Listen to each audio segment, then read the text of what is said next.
Hello friends, welcome back to Rohit's analysis. So ఈ session అనేది మనకు చాలా ఇంపార్టెంట్ సెషన్. అసలు ఎందుకు ఇంపార్టెంట్ అండ్ ఎవరికి ఇంపార్టెంట్ అంటే, ఎవరైతే తెలంగాణలో గ్రూప్ 2 జాబ్ కొట్టాలనుకుంటున్నారో వాళ్ళకి ఈ సెషన్ అనేది చాలా చాలా ఇంపార్టెంట్. మరి గ్రూప్ 2 కొట్టాలనుకుంటున్న వాళ్ళకి ఈ సెషన్ ఎందుకు ఇంపార్టెంట్ అంటే, ఈ సెషన్లో మనం పేపర్ 3 గురించి డిస్కస్ చేస్తాం. దేని గురించి? పేపర్ 3 గురించి డిస్కస్ చేస్తాం. పేపర్ 3 అంటే ఎకానమీ నుంచి ఎన్ని మార్క్స్ ఉన్నాయి మరి గ్రూప్ 2లో అంటే 150 మార్కులు ఉన్నాయి. మొత్తం ఎన్ని పేపర్స్ ఉన్నాయి అసలు మనకు గ్రూప్ 2 ఎగ్జామ్లో అంటే, గ్రూప్ 2లో ఎన్ని పేపర్స్ ఉన్నాయి నాన్న? మనకు 4 పేపర్లు ఉన్నాయి. ఒక్కొక్క పేపర్కి 150 మార్కులు.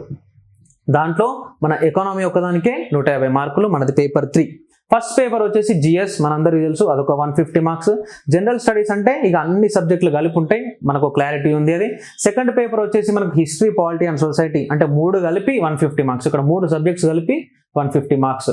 మరి థర్డ్ పేపర్ అయినటువంటి ఎకానమీకి ఓన్లీ ఒక్క పేపర్కే 150 మార్కులు కనిపిస్తున్నాయి. మనకు ఒక్క సబ్జెక్ట్కే 150 మార్కులు ఇచ్చేసిండ్రు. అంటే ఎంత ఇంపార్టెంటో మీరు అర్థం చేసుకోండి.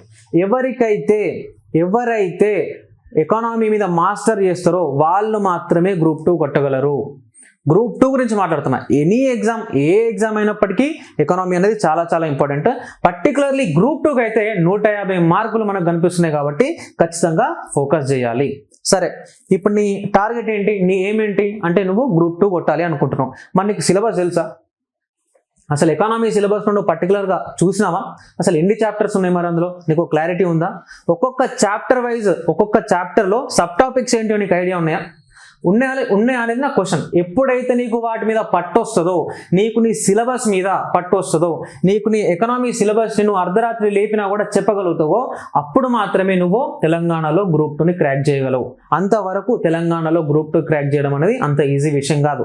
ఇప్పటివరకు అయితే ఎవరైతే జాబ్స్ కొట్టిల్లో వాళ్ళు కూడా ఎకానమీ మీద పట్టు సాధించిన వాళ్ళే, ఎకానమీ కోసం గంటలు వెచ్చించిన వాళ్ళే. ఎకానమీ అనేది అంత ఈజీ సబ్జెక్ట్ కాదు, ఇది కొంచెం డిఫికల్టే. వేరే సబ్జెక్ట్స్తో పోలిస్తే కొంచెం డిఫికల్టే. ఎందుకు డిఫికల్ట్ అంటే, ఇందులో టర్మ్స్ ఉంటాయి, కొత్త టర్మ్స్ని నేర్చుకోవాల్సి ఉంటుంది. తర్వాత స్టాటిస్టిక్స్ ఉంటాయి, వాటిని పదే చదవాల్సి ఉంటుంది, ఫ్రెండ్స్తో డిస్కస్ చేయాల్సి ఉంటుంది. ఇవన్నీ ఎవరైతే చేస్తారో, స్నానం చేసుకుంటూ కూడా జీడిపి గ్రోత్ రేట్ ఎంత అనేది గుర్తు చేసుకోవాల్సి ఉంటుంది, తెలంగాణ గ్రోత్ రేట్ ఎంత అనేది గుర్తు చేసుకోవాల్సి ఉంటుంది, ప్రజెంట్ పర్ క్యాపిటల్ ఇన్కమ్ ఎంత అనేది గుర్తు చేసుకోవాల్సి ఉంటుంది, హోల్సేల్ ప్రైస్ ఇండెక్స్ ఎంత వాల్యూ ఉంది, ప్రజెంట్ బేస్ ఇయర్ ఏం మార్చిండ్లు, గతంలో 2011-12 ఉండే, ప్రజెంట్ హోల్సేల్ ప్రైస్ ఇండెక్స్ యొక్క బేస్ ఇయర్ ఏంటి, కన్జ్యూమర్ ప్రైస్ ఇండెక్స్ యొక్క బేస్ ఇయర్ ఏంటి, తర్వాత రెపో రేట్ ఎంత, రివర్స్ రెపో రేట్ ఎంత, ఇటువంటి విషయాల గురించి ఆలోచించాల్సి ఉంటుంది. మన ఇండియా యొక్క లిటరసీ రేట్ ఎంత, బేసిక్ డెమోగ్రఫీ అనే టాపిక్లో లిటరసీ అనేది చాలా చిన్నది, దాంట్లో చాలా డెప్త్ ఉంది. వాటన్నిటిని మనం పదే చదవాల్సి ఉంటుంది. మరి ఇవన్నీ నువ్వు చదివినవా? ఒకవేళ ఇది చదివినా అయినా నాకు రాలేదు సార్ అంటే, గుర్తుపెట్టుకో, ఈసారి నీకు జాబ్ వస్తుంది. ఎవరైతే లేదు సార్ ఇవన్నీ నేను చదవలేదు, ఫ్రెండ్స్తో డిస్కస్ చేయలేదు, ఒక్కడనే పడుకున్నప్పుడు ఇవన్నీ ఆలోచించుకోలేదు, పేపర్ మీద పెట్టి రాయలేదు అనుకుంటున్నారో వాళ్ళు ఈసారి చేయండి. పోయినసారి ఇవన్నీ చేసినా కూడా నాకు జాబ్ రాలేదు సార్ అని ఎవరైతే అంటున్నారో గుర్తుపెట్టుకోండి, మైండ్ ఇట్, మీకు ఈసారి జాబ్ వస్తుంది పక్కా. ఎవరైతే మేము ఇవన్నీ చేయలేదు సార్, ఇవన్నీ చేయలేదు, మాకు రాలేదు అనుకుంటున్నారో ఇవన్నీ చేయండి. ఎకనామీ అనేది అంత ఈజీగా కాదు, దానికోసం టైం స్పెండ్ చేయాల్సి ఉంటుంది. మరి మీరు సిలబస్ చూసారా? సిలబస్ చూడడం అనేది చాలా చాలా ఇంపార్టెంట్. ఇప్పుడు ఈ సెషన్లో నేను సిలబస్లోకి డెప్త్గా వెళ్ళను, ఓకేనా? ఎందుకంటే సిలబస్ ఎక్స్ప్లెయిన్ చేయడానికి నాకు చాలా టైం పట్టవచ్చు, అంత డెప్త్కి వెళ్ళను. క్రిస్ప్గా మీకు కొంచెం ఐడియా ఇవ్వడానికి ట్రై చేస్తా, దాన్ని పట్టుకొని మీరు ముందుకు వెళ్ళాల్సి ఉంటుంది. సో మీరు ఇక్కడ ఇంకొక మాట అనొచ్చు, సార్ ఎకనామీకి 150 మార్కులు ఉన్నాయి అంటున్నారు, మరి తెలంగాణ మూవ్మెంట్ అండ్ హిస్టరీ 4వ పేపర్కి కూడా 150 మార్క్స్ ఉన్నాయి కదా అని అనొచ్చు. ఎవరికైనా 135 వస్తున్నాయి. అలా ఎవరికైనా మామూలుగా ప్రిపేర్ అయ్యే వ్యక్తి కూడా 100 దాటుతున్నాయి. మంచిగా జాబ్ వచ్చేలాగా ప్రిపేర్ అయ్యే వ్యక్తికి 130, 135 వస్తున్నాయి. అర్థమవుతుందా? సో ఆ పేపర్ అనేది ప్రతి ఒక్కరు స్కోర్ చేయగలిగిన పేపర్. బై డిఫాల్ట్గా అందరు స్కోర్ చేస్తారు, కానీ ఎకనామీలో స్కోర్ చేయలేరు. ఎవరు స్కోర్ చేయాలి? మనం స్కోర్ చేయాలి. ఎందుకు స్కోర్ చేయాలి? గ్రూప్ 2 కోసం ప్రిపేర్ అవుతున్నాం కదా, ఎప్పుడైతే మనం దిగుతామో 100% దిగాలి. దిగకుంటే అసలు దిగద్దు. ఇప్పుడు నువ్వు దిగినావు, అర్థమవుతుందా? మీరందరూ దిగిళ్ళు కాబట్టి ఇప్పుడు 100% దిగాలి, 100% ఎకానమీని నేర్చుకోవాలి. సో దానికి సంబంధించిన సిలబస్ గురించి ఒకసారి డిస్కస్ చేయడానికి ట్రై చేద్దాం, రైట్? సో నేను చెప్పే విషయాలను మీరు పాజిటివ్గా తీసుకోవాలి, నెగిటివ్గా తీసుకోవద్దు. అంటే వాళ్ళు బాగా చదివితేనే వస్తుందట జాబ్, ఇట్లాంటి సార్ అనుకోవద్దు. బాగా చదివితేనే జాబ్ వస్తుంది, దాన్ని పాజిటివ్ నోషన్లో మీరు తీసుకొని ముందుకు వెళ్ళాలి. సో మన పేపర్ ఏంటిది? ఎకానమీ. ఇక దీనికి 100 రకాల పేర్లు పెట్టని ఎకనామీ అండ్ డెవలప్మెంట్ అని ఏదన్నా మొత్తానికి అయితే ఏంటి మనది ఎకానమీ. ఎకానమీలో మనకి ఎన్ని పేపర్లు ఉన్నాయి అంటే 3 పేపర్లు ఉన్నాయి. మళ్ళీ దాంట్లో ఫస్ట్ మన ఏంటి ఇండియన్ ఎకనామీ. ఏంటది ఇండియన్ ఎకనామీ. తర్వాత సెకండ్ వన్ ఏంటిది అంటే మన తెలంగాణ ఎకానమీ. తెలంగాణ ఎకనామీ. తర్వాత థర్డ్ వన్ ఏంటిది అంటే డెవలప్మెంట్ ఎకనామీ. నేను ఇవి రాయాల్సిన అవసరం లేదు ఇక్కడ, మీకు అందరికి తెలుసు, బట్ రాస్తున్నా. ఓకేనా, 3 పేపర్లు. ఇండియన్ ఎకనామీ దీని నుంచి 50 మార్క్స్, తెలంగాణ ఎకనామీ దీని నుంచి 50 మార్క్స్, డెవలప్మెంట్ ఎకనామీ నుంచి మనకు ఒక 50 మార్క్స్. అంటే 3 చాప్టర్లుగా డివైడ్ చేసిండ్రు. ప్రతి ఒక్క దానికి 50 మార్క్స్ ఇవ్వడం జరిగింది. మళ్ళీ ప్రతి ఒక్క దాంట్లో 5 చాప్టర్లు ఇచ్చిండ్రు. ఇక్కడ ఒక 5 చాప్టర్స్, ఇక్కడ ఒక 5 చాప్టర్స్, ఇక్కడ ఒక 5 చాప్టర్స్, అంటే మొత్తం 15 చాప్టర్స్. 15 చాప్టర్స్ నుంచి 150 క్వశ్చన్స్. అంటే ఒక్కొక్క చాప్టర్ కి యావరేజ్ గా 10 మార్క్స్. అంటే ప్రతి ఒక్క చాప్టర్ నుంచి మనకు 10 మార్కులు వస్తున్నాయి. అంటే నువ్వు కనుక నీ సిలబస్ని మొత్తం కవర్ చేయకుండా నువ్వు ఎగ్జామ్కి పోయినావు అంటే, ఫర్ ఎగ్జాంపుల్ ఒక చాప్టర్ని నువ్వు కవర్ చేయకుండా ఎగ్జామ్కి కనుక వెళ్ళావు అనుకో, అప్పుడు ఏమవుతుంది 10 మార్క్స్ని నువ్వు వదిలేసినట్టే. నువ్వు ఎప్పుడైతే 10 మార్క్స్ని వదిలేసి ఎగ్జామ్కి వెళ్ళినావో ఇక నువ్వు అసలు గేమ్లోనే లేవు. You are not at all in the competition. అర్థమవుతుందా? ఎవరైతే ఇంతకుముందు ఎగ్జామ్స్కి అట్లా వెళ్ళిందో ఈసారి అట్లా చేయొద్దు మనం. ఈసారి అట్లా చేస్తే మళ్ళీ సేమ్ రిజల్ట్ వస్తుంది. ఈసారి సిలబస్ మొత్తాన్ని కరెక్ట్గా చూడాలి.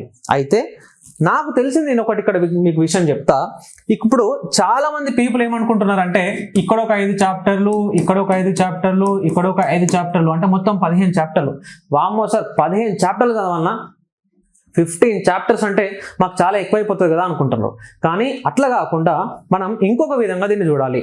మనం మన సబ్జెక్ట్ని మనకు తగ్గట్టు మలుచుకుంటే మనం జాబ్ సాధించగలుగుతాం. అవునా కదా? సో ఇక్కడ మనం ఒకసారి సిలబస్ని చూద్దాం. నేను ఇక్కడ రాస్తా. ఈ డెవలప్మెంట్ ఎకనామీలో ఉన్న 5 చాప్టర్స్ ఏవైతే ఉన్నాయో అవి కూడా అందరూ ఇండియన్ ఎకనామీ కింద చదివిన వాళ్ళే, చిన్నప్పటి నుంచి చదివిందే. ఫస్ట్ ఇక్కడ మనం చూసినట్లయితే ఇండియన్ ఎకనామీ ఇటు సైడు, తెలంగాణ ఎకనామీ ఇటు సైడ్ రాద్దాం. తెలంగాణ ఎకనామీ ఇటు సైడ్ రాద్దాం. సో మనకు ఇండియన్ ఎకనామీలో ఫస్ట్ చాప్టర్ ఏంటి? డెమోగ్రఫీ. డెమోగ్రఫీ అనే చాప్టర్ ఉంది. ఈ డెమోగ్రఫీ అనే చాప్టర్లో మనం దేని గురించి మాట్లాడతాం? In this chapter we will talk about the people. అవునా కదా? జనాల గురించి మాట్లాడతాం. We will talk about the population of this country. అవునా కదా? జనాలు ఎట్లున్నారు, మన లిటరసీ రేట్ ఎంత, సెక్స్ రేషియో ఎంత, ఇన్ఫాంట్ మోర్టాలిటీ రేట్ ఎంత, మ్యాటర్నల్ మోర్టాలిటీ రేట్ ఎంత, ఇట్లాంటి వాటి గురించి మనం మాట్లాడతాం. అవునా కదా? సో మరి ఈ ఇండియన్ ఎకనామీలో డెమోగ్రఫీ అనే చాప్టర్ ఉన్నప్పుడు మరి తెలంగాణ ఎకనామీలో కూడా డెమోగ్రఫీ అనే చాప్టర్ ఉంది కదా. తెలంగాణ ఎకనామీలో కూడా మనకు డెమోగ్రఫీ అనే చాప్టర్ ఉంది. ఓన్లీ ఇండియన్ ఎకనామీలో లేదు, తెలంగాణ ఎకనామీలో కూడా డెమోగ్రఫీ అనే చాప్టర్ ఉంది. మరి మనం ఈ రెండింటిని సపరేట్గా ఎందుకు చూడాలి? ఎప్పుడైతే నువ్వు ఇండియన్ లిటరసీ రేట్ ఎంత అన్నప్పుడు తెలంగాణ లిటరసీ రేట్ ఎంత కూడా రాసుకోరాదు ఒక దగ్గరనే. అవునా కదా? నీకు తెలంగాణ డెమోగ్రఫీ గురించి కావాలంటే నీకు సోషల్ ఎకనామిక్ అవుట్లుక్ రిలీజ్ అయితేనే ఉన్నది కదా ప్రతి సంవత్సరం. తర్వాత మనకు తెలుగు అకాడమీ బుక్స్ ఉండనే ఉన్నాయి కదా. నువ్వు ఇది ప్రిపేర్ అయ్యేటప్పుడే, ఇండియన్ ఎకనామీ ప్రిపేర్ అయ్యేటప్పుడే దాని పక్కన కొంచెం ప్లేస్ వదిలిపెట్టుకో. దాని పక్కన తెలంగాణకు సంబంధించి ఇన్ఫర్మేషన్ రాసుకో. ఇప్పుడు ఇండియా గురించి మాట్లాడినప్పుడు కేవలం ఇండియాలోని లిటరసీ రేట్ ఎంత అని అడుగుతారు. కానీ తెలంగాణ గురించి అడిగినప్పుడు తెలంగాణ లిటరసీ రేట్ ఎంత అని అడగొచ్చు, తెలంగాణలో ఏ జిల్లాలో హైయెస్ట్ లిటరసీ రేట్ ఉన్నదని అడగొచ్చు, లేదా ఏ జిల్లాలో లోయెస్ట్ లిటరసీ రేట్ ఉంది అని అడగొచ్చు. అవునా కాదా? అంటే నువ్వు ఈ చాప్టర్ చదివేటప్పుడు ఇండియన్ ఎకనామీలో డెమోగ్రఫీ చదువుతున్నప్పుడే నువ్వు తెలంగాణ ఎకనామీలో డెమోగ్రఫీ కంప్లీట్ చేసుకుంటే నీకు ఒక చాప్టర్ కిందనే పడుతుంది కదా. నువ్వు సపరేట్గా చూసి 15 చాప్టర్లు ఉన్నదని ఎందుకు అనుకోవాల్సిన అవసరం లేదు. అంటే డెమోగ్రఫీ అనే చాప్టర్ మనకు కామన్గా కనిపిస్తుంది. ఇక్కడ రెండిట్లో కూడా కామన్గా కనిపిస్తుంది. అది ఇండియన్ ఎకనామీలో, తెలంగాణ ఎకనామీలో. అంటే 2 చాప్టర్స్ కాస్త ఒక చాప్టర్ అయినా ఇక్కడ. ఈ విధంగా మనం చూడాలి. తర్వాత మనం నెక్స్ట్ చూసినట్లయితే అగ్రికల్చర్ అండ్ ఇండస్ట్రీ. ఏంటది? Agriculture and industry. ఈ టాపిక్ తెలంగాణలో కూడా ఉంది కదా. ఇండియన్ ఎకనామీ చదివేటప్పుడు అగ్రికల్చర్ అండ్ ఇండస్ట్రీ ఉంది, తెలంగాణ చదివేటప్పుడు కూడా మనకు అగ్రికల్చర్ అండ్ ఇండస్ట్రీ ఉంది కదా. అగ్రికల్చర్ యొక్క గ్రోత్ రేట్ ఎంత, అగ్రికల్చర్ యొక్క కాంట్రిబ్యూషన్ ఎంత, ఇండస్ట్రియల్ సెక్టర్ యొక్క గ్రోత్ రేట్ ఎంత, దాని కాంట్రిబ్యూషన్ ఎంత అనే విషయాలు ఇండియా గురించి చదివినప్పుడు తెలంగాణ గురించి కూడా చదవాలి కదా. అవునా కదా? ఇండియా గురించి చదివినప్పుడు కొంచెం ప్లేస్ పెట్టుకొని దాని గురించే మనం తర్వాత తెలంగాణ గురించి కూడా రాసుకుంటే అయిపోద్ది కదా. ఒకటేసారి సైమల్టేనియస్గా వాటిని చదువుకుంటే ఇవన్నీ 2 చాప్టర్స్గా కాకుండా ఒక చాప్టర్ కానీ మనం చూడాలి. అట్లా చూడగలిగినప్పుడు మనకు ఈజీ అవుతుంది. అర్థమవుతుందా? ఆ విధంగా మనం ప్రాక్టీస్ చేయగలగాలి. అర్థమవుతుందా? సో ఇప్పుడు అగ్రికల్చర్లో ఉన్న టాపిక్స్ ఏవైతున్నాయో అవి కొంచెం ఓవర్లాప్ కూడా అవుతాయి తెలంగాణలో. అర్థమవుతుందా? సో ఆ ఓవర్లాప్ అయ్యే చాప్టర్స్ మనం కలిపి కంబైన్డ్గా చదువుకోవచ్చు కదా. ఈ విధంగా చదువుకుంటే ఇక్కడ చూడండి మనకు 1, 2, 3, 4 చాప్టర్స్గా కనిపించేది కాస్త ఇప్పుడు 2 చాప్టర్స్గానే కనిపిస్తుంది. ప్రిపరేషన్ చేసేటప్పుడు నేను చెప్పినంత ఈజీగా ఉండదు, కొంచెం డిఫికల్ట్గానే ఉంటుంది. కానీ డిఫికల్ట్గా ఉన్నదే కదా మనకు ఎగ్జామ్, అవునా కదా? తెలంగాణలోని గ్రూప్ 2లో ప్రతి ఒక్కరు రాస్తాడు గ్రూప్ 2 అంటే. గ్రూప్ 2 అనేది మనకు ఒక డ్రీమ్ లాంటిది ప్రతి ఒక్క వ్యక్తికి తెలంగాణలో. అదేందో కానీ తెలంగాణలో మనకు అందరికీ గ్రూప్ 2 డ్రీమ్. అర్థమవుతుందా?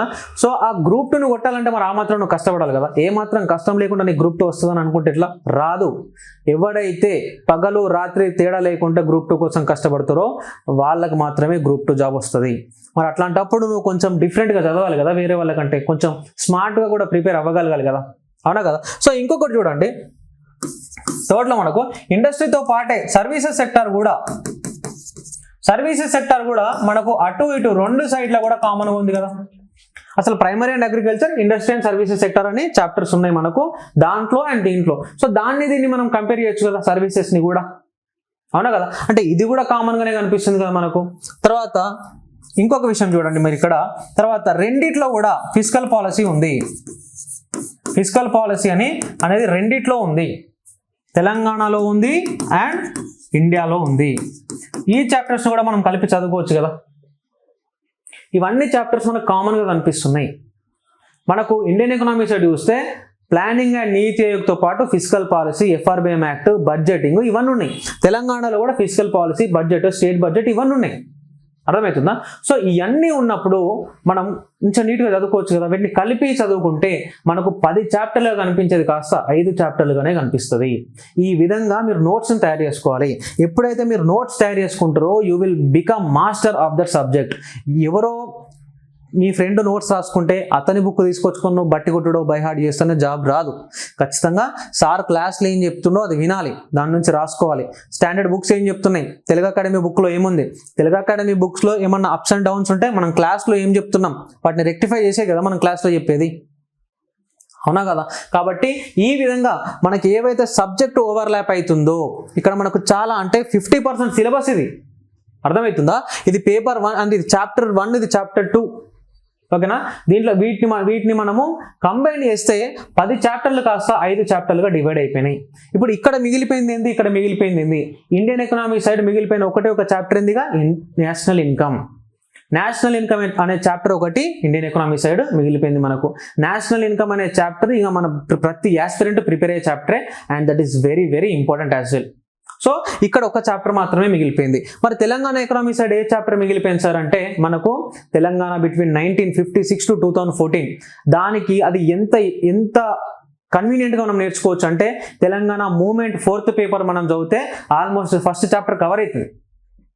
ఎవరైతే మనం తెలంగాణ మూమెంట్ చదివితే ఆల్మోస్ట్ మనకు ఫస్ట్ చాప్టర్ కవర్ అవుతుంది. 1956 నుంచి 2014 మధ్యలో తెలంగాణలో ఏం జరిగింది అంటే నీళ్లు, నిధులు, నియామకాలు. తెలంగాణలోని నీళ్లను దోచుకోవడం జరిగింది, తెలంగాణలోని నిధులను దోచుకోవడం జరిగింది, తెలంగాణలోని నియామకాలను దోచుకోవడం జరిగింది. అర్థమవుతుందా? నీళ్లు, నిధులు, నియామకాలు అనే కాన్సెప్ట్తో ఆ స్లోగన్తోనే కదా మనం తెలంగాణ మూమెంట్ చేసింది. సో 1956 to 2014 అనే చాప్టర్ మనకు ఇందులో ఒకటి మిగిలిపోతుంది. ఇందులో నేషనల్ ఇన్కమ్ అనే చాప్టర్ మిగిలిపోతుంది. నేషనల్ ఇన్కమ్ని మనం కవర్ చేసుకుంటే దీంట్లో 1956 to 2014 మధ్యలో ఏం జరిగిందో కవర్ చేసుకుంటే మనకు మ్యాక్సిమం కవర్ అయిపోయినట్టే. అర్థమవుతుందా?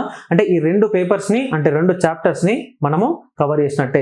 ఇంకా మిగిలిన దాంట్లో ఏముంది అంటే థర్డ్ దాంట్లో ఏముంది సార్ అంటే దాంట్లో కూడా మళ్ళీ అన్ఎంప్లాయ్మెంట్ అండ్ పావర్టీ కనిపిస్తుంది మనకు.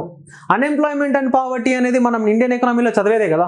ఇండియన్ ఎకనామీ నుండి తీసి పక్కన పెట్టిండి అంతే, దాంట్లో ఏం డిఫరెన్స్ లేదు, పెద్దగా ఏం లేదనలా.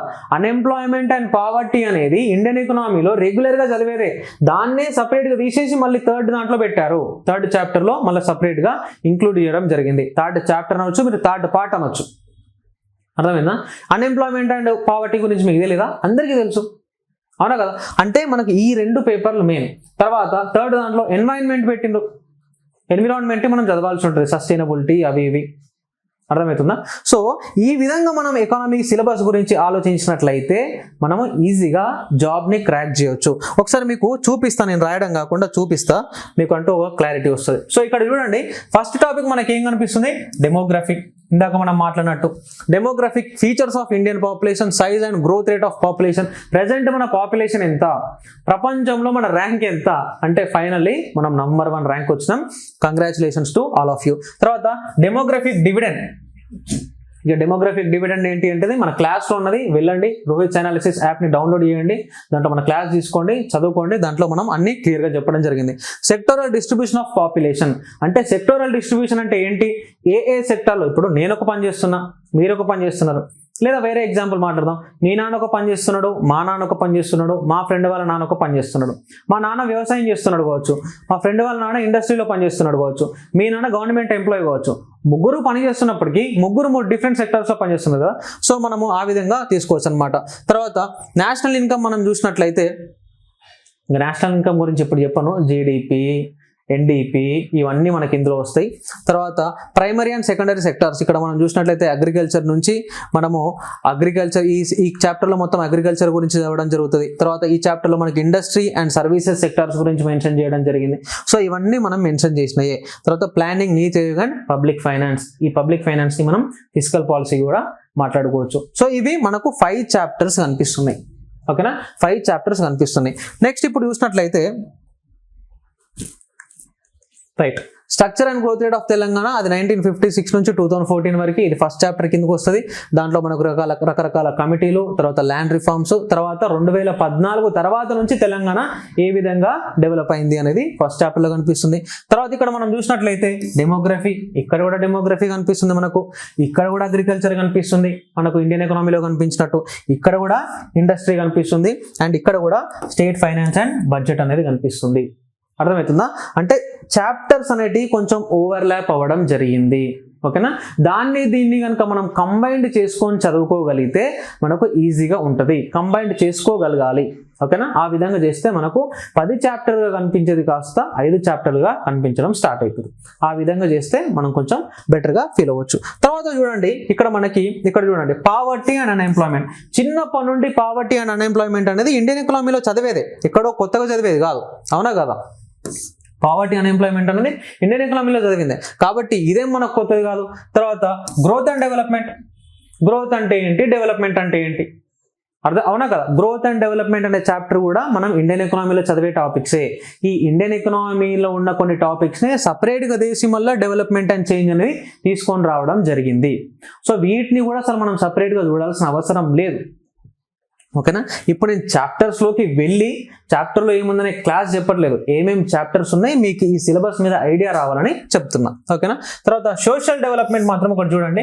Social infrastructure, health, education, social inequalities like caste అంటే ఏంటి, జెండర్ అంటే ఏంటి, రిలీజియన్ అంటే ఏంటి, సోషల్ ట్రాన్స్ఫార్మేషన్ అంటే ఏంటి, సోషల్ సెక్యూరిటీ అంటే ఏంటి, ఇటువంటి ఇంపార్టెంట్ చాప్టర్ ఇది ఒకటి మనకి ఇక్కడ కనిపిస్తుంది. Regional inequalities. అసలు రీజనల్ ఇన్ఈక్వాలిటీస్ అంటే ఏంటి? రీజనల్ ఇన్ఈక్వాలిటీ వల్లనే కదా ఆంధ్రప్రదేశ్ నుంచి తెలంగాణ విడిపోయింది. అర్థమవుతుందా? ఒక ప్రాంతం బాగా డెవలప్ అయ్యి ఉండి దాని పక్కన ఉన్న ప్రాంతం ప్రాపర్గా డెవలప్ కాకుంటే అది ప్రాంతీయ అసమానత కిందికి వస్తుంది, రీజనల్ ఇన్ఈక్వాలిటీ కిందికి వస్తుంది. అర్థమవుతుందా? సో ఈ రీజనల్ ఇన్ఈక్వాలిటీస్ వల్ల వచ్చే ప్రాబ్లమ్స్ ఏంటి? అర్బనైజేషన్, తర్వాత migration, land acquisition, resettlement and rehabilitation, తర్వాత ఎన్వైరన్మెంట్ అండ్ సస్టైనబుల్ డెవలప్మెంట్. ఇవన్నీ మనకు థర్డ్ చాప్టర్ లేదా థర్డ్ పార్ట్లో కనిపిస్తూ ఉన్నాయి. ఈ గ్రోత్ అండ్ డెవలప్మెంట్, ఈ poverty and unemployment, regional inequalities ఇవన్నీ మనము ఇండియన్ ఎకానమీలో చూసేటివే. మీరు ప్రతి ఒక్కరు who are serious about group 2, ఎవరైతే ఈసారి గ్రూప్ 2లో జాబ్ కొట్టాలి అనుకుంటున్నారో సిలబస్లోని ప్రతి ఒక్క అంశాన్ని చాలా క్లియర్గా చూడాల్సి ఉంటుంది. అండ్ ఏదో 1-2 డాక్యుమెంట్స్ పట్టుకొని జాబ్ రావాలంటే రాదు, చాలా రకాలుగా ఎకానమీని చదవాల్సి ఉంటుంది. అర్థమవుతుందా? క్లాసెస్ వినండి, రోహిత్ అనాలిసిస్ యాప్లో క్లాసెస్ వినండి. మన క్లాసెస్ ఉన్నాయి అందులో. ఎకనామీ మొత్తం నేను చెప్పిన గ్రూప్ 2కి మళ్ళీ చెప్తా మీకోసం, మళ్ళీ అయినా క్లాసెస్ స్టార్ట్ చేస్తాం, మళ్ళీ క్లాసెస్ చెప్తా నేను కొత్తగా. ఇప్పుడు కొత్త అప్డేట్ ప్రకారం క్లాసెస్ చెప్తా. మీరు యాప్ డౌన్లోడ్ చేసుకోండి, తర్వాత మీరు నా క్లాస్ వినండి, నా నోట్స్ రాసుకోండి, మనం ఇచ్చే మెటీరియల్ తీసుకోండి. దాంతో పాటు తెలుగు అకాడమీ ఏదైతే ఉందో తెలుగు అకాడమీ స్టాండర్డ్ బుక్స్ని కూడా చదవండి. అర్థమవుతుందా? తెలుగు అకాడమీ స్టాండర్డ్ బుక్ ఒకటి, దాంట్లో నుంచి మనం సోర్స్గా తీసుకోవాలి. మనం క్లాస్లో ఏదైతే చెప్తున్నామో దాన్ని మనం సోర్స్గా తీసుకోవాలి. ఈ రెండింటిని కంబైన్ చేసి 100కి 100% ఎఫర్ట్స్ మీరు కనుక పెట్టినట్లయితే ఖచ్చితంగా ఎకనామీలో మంచి స్కోర్ చేయగలరు. అండ్ ఇంకొక ఇంపార్టెంట్ మాట నేను ఇక్కడ చెప్పాలి, అదేంటంటే ఎకానమీని మనం అటెంప్ట్ చేసేటప్పుడు ఎప్పుడైతే నువ్వు ఎగ్జామ్ సెంటర్లో కూర్చొని ఎకనామీని ఆన్సర్ చేస్తూ ఉంటావో చిన్న చిన్న క్వశ్చన్స్ కూడా నీకు హార్డ్గా కనిపిస్తూ ఉంటాయి. మనం మాక్ టెస్ట్లో మంచి మంచి మార్క్స్ వస్తాయి పిల్లలకి. మాక్ టెస్ట్లో 110, 120 వచ్చినప్పటికీ ఎగ్జామ్లకు పోతే 80 మార్క్స్ వస్తున్నాయి. మళ్ళీ అన్ని తెలుసు వాళ్ళకు, అన్ని టాపిక్స్ మీద వాళ్ళకి ఐడియా ఉంటుంది. ఏంటి అంటే అప్పుడు మన బ్రెయిన్ అనేది ప్రాపర్గా ఫంక్షన్ చేయాలి. మనం కూల్గా ఉండాలి, ఏది అయిపోదు. మనం ఎంత కూల్గా ఉంటే ఎగ్జామ్ అంత బాగా అవుతుంది. మనం ఎంత టెన్షన్ పడితే ఎగ్జామ్ అంతా నెగిటివ్ రిజల్ట్ అనేది చూపిస్తుంది. ఎకనామీ పేపర్ అనగానే ఏదో టెన్షన్ పడిపోయి అబ్బో వస్తుందో రాదో, అబ్బో ఈ నంబర్స్ అన్ని గుర్తుంటే ఉండవు, ఇవన్నీ కాదు. మనం ఎంత కూల్ అండ్ కామ్గా ఉంటే, అసలు ఎకనామీ ఎగ్జామ్ రోజే మీరు కూల్గా ఉండాలి. ఎకనామీ ఎగ్జామ్ ఎందుకంటే అందరికీ హార్డ్, నీకు ఒక్కరికి కాదు అందరికీ హార్డే. కాబట్టి నువ్వు ఎంత కూల్గా ఉంటే, మన మైండ్ని ఎంత కంట్రోల్లో పెట్టుకుంటే ఆ రోజు ఎగ్జామ్లో మనం ప్రెజెన్స్ ఆఫ్ మైండ్ చూపిస్తే మనకి ఎకనామీలో మంచి మార్క్స్ వస్తాయి. లేకపోతే చాలా మందికి మార్క్ టెస్ట్లో 120లు, 125లు, 130లు వచ్చి తీరా యాక్చువల్ ఎగ్జామ్ రోజు 85లు, 90లు వస్తున్నాయి. అట్లా కాదు, you have to stay cool. మీరు కూల్గా ఉండి మీరు అన్న ఆన్సర్స్ని అటెంప్ట్ చేస్తే ఖచ్చితంగా మనం మంచి స్కోర్ అనేది ఎకనామీ నుండి తీసుకొని రావచ్చు. ఎప్పుడైతే ఎకనామీ నుండి మనకు మార్క్స్ వస్తాయో అప్పుడు మాత్రమే మనము గ్రూప్ 2ని స్కోర్ చేయగలం. గ్రూప్ 2లో మనము జాబ్ కొట్టగలం. ఓకేనా? మన క్లాసెస్ ఉన్నాయి, రోహిత్స్ అనాలిసిస్ యాప్లో మన క్లాసెస్ ఉన్నాయి, వెళ్ళండి, దాన్ని తీసుకోండి, ప్రిపేర్ అవ్వడం స్టార్ట్ చేయండి. మళ్ళీ కూడా మీ క్లాసెస్ చెప్తాను నేను, దాంట్లో ఏమి ఇబ్బంది లేదు. Telugu academy book standard book కాబట్టి ఆ స్టాండర్డ్ బుక్ తీసుకోండి. మన మెటీరియల్ కూడా ఉంటుంది, మన మెటీరియల్ని కూడా ఈ రెండింటిని సోర్సెస్గా పెట్టుకొని మీరు 100% ఇస్తే, నేను ఎట్లా కూడా 100% ఇస్తాను. I'm ready to give my 100%. You should also be ready to give your 100%. మీరు నేను 100% ఇస్తేనే మనం ఈసారి జాబ్ని క్రాక్ చేయగలం. ఓకేనా? All the best for you guys. And one more important thing, మీరు 100% కష్టపడడానికి రెడీగా ఉండాలి. ఖచ్చితంగా మీకు 135 మార్క్స్ తెప్పించే బాధ్యత నాది, కానీ దానికి తగ్గట్టు మీరు ప్రిపేర్ అవ్వాలి. చెప్పింది చెప్పినట్టు మీరు చదువుకుంటే, మీరు కష్టపడడానికి రెడీగా ఉంటేనే 135 మార్క్స్ వస్తాయి. తర్వాత మీరు ఏం సార్ 135 అన్నారు మాకు రాలేదంటే అట్లా కాదు. You have to be ready. నిన్న 100% ఎఫర్ట్స్ ఇస్తా, 100కి 110% ఇస్తా. మీరు కూడా 100కి 110% ఎఫర్ట్స్ ఎప్పుడైతే పెడతారో అప్పుడే మీరు సక్సెస్ అవుతారు. అండ్ మీరు సక్సెస్ అయితేనే మేము సక్సెస్ అయినట్టు. ఈ విషయాన్ని గుర్తుపెట్టుకోండి. All the best for you guys. Thank you so much.